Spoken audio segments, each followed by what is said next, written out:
কেমন আছো তোমরা সবাই? আমি মধুমিতা। আমার রান্নাঘরে তোমাদের সবাইকে স্বাগত।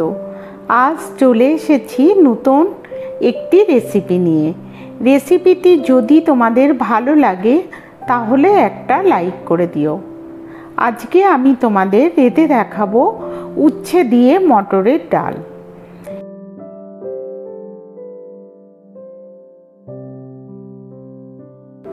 এই গরমে যখন কিছুই খেতে ইচ্ছে করে না, তখন এই উচ্ছে দিয়ে মটরের ডালটা কিন্তু খেতে খুব ভালো লাগে। এই ডালটা করার জন্য আমি 4টে উচ্ছে নিয়ে নিয়েছি। উচ্ছেগুলো তোমরা দেখতেই পাচ্ছ, কি কচি উচ্ছে, বীজ প্রায় নেই বললেই চলে। এরকম উচ্ছে নিলে রান্নাটা ভালো হয়। উচ্ছেগুলোকে আমি প্রথমে টুকরো টুকরো করে কেটে নেব। উচ্ছেগুলো আমি আগেই ধুয়ে নিয়েছিলাম, তাই কাটার পরে আর এগুলো ধোবো না।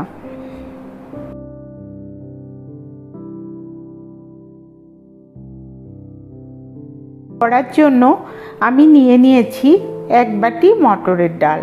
ডালটা কিন্তু আমি আগেই ভালোভাবে ধুয়ে রেখেছিলাম। এই ডালটা প্রেসারের মধ্যে নেওয়ার পর আমি 500 মতন জল এর ভিতর দিয়ে দিলাম, আর দিয়ে দেব কিছুটা নুন। দিয়ে এবার এটাকে প্রেসারে ভালোভাবে সেদ্ধ করে নেব। আমি 8টা সিটি দিয়েছি এই রান্নাটা করতে। দেখো, ডালটা কিন্তু গলেও যায়নি, কিন্তু খুব ভালোভাবে সেদ্ধ হয়ে গেছে।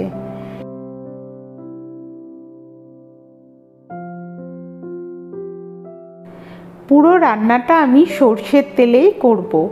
কড়াইতে একটু সর্ষের তেল নিয়ে নেব। তেলটা যখন গরম হয়ে যাবে তখন এর ভেতরে কাটা উচ্ছেগুলোকে দিয়ে দেব। উচ্ছেগুলোকে কিন্তু আমি খুব কড়া করে ভাজবো, যাতে ডালে দিলে ডালটা তেতো খুব বেশি না হয়ে যায়।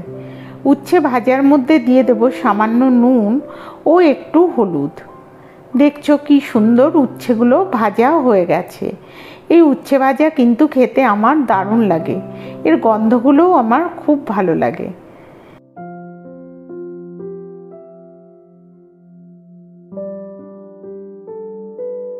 এবারে আমি কড়াইতে নিয়ে নেব 1 লিটার মতন জল। তোমরা যে যতটা পরিমাণ ডাল করতে চাও সেই পরিমাণেই জলটা নেবে। জলটাকে এবারে আমি একটু গরম হতে দেব। তারপর এর মধ্যে দিয়ে দেব সেদ্ধ ডাল। সেদ্ধ ডালটা দিয়ে খুব ভালোভাবে এটাকে জলের সাথে মিশিয়ে নেব। আমার ডালটা খুব ভালোভাবে সেদ্ধ হয়ে গেছে, তাই দেখো একটু নাড়তে চাড়তেই ডালটা কত ভালোভাবে এই জলের সাথে মিশে যাচ্ছে। এবারে আমি এর ভেতরে দিয়ে দেব 1 চামচ হলুদ গুঁড়ো। নুনটা যেহেতু আমি দিয়েই সেদ্ধ করেছিলাম, তাই এখন আর বেশি নুন দেব না, অল্প একটু নুন দিলাম। ডালটাকে এবারে আমি খুব ভালোভাবে ফুটতে দেব। এই টাইমেই কিন্তু আমি ঠিক করে নেব যে কতটা পরিমাণ ডাল আমরা ফাইনাল রাখতে চাই, কারণ ফোড়ন দেওয়ার পর কিন্তু খুব বেশি ডাল ফোটানো যাবে না। আমার ডালটা কিন্তু প্রায় হয়ে গেছে। এবারে আমি ডালটা একটা পাত্রে নামিয়ে নেব।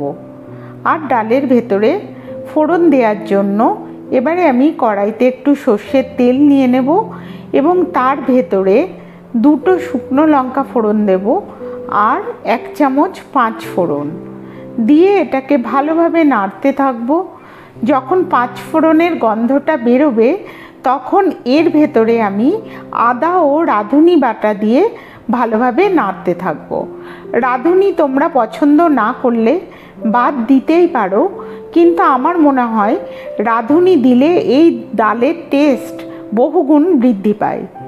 এবারে আমি এর ভেতরে ডালটা ঢেলে দেব।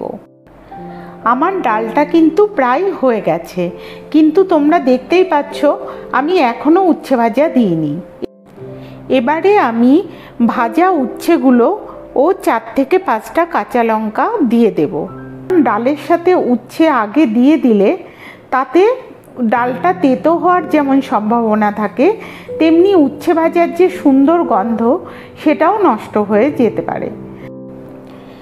এবারে এই ডালের ভেতরে হাফ চামচ চিনি ও অল্প একটু ঘি দিয়ে ডালটাকে আমি নামিয়ে নেব। ডালটা কিন্তু খেতে দারুণ হয়েছিল। আজ এখানেই শেষ করছি। রান্নাটা তোমাদের কেমন লাগলো আমাকে কমেন্ট করে জানিও।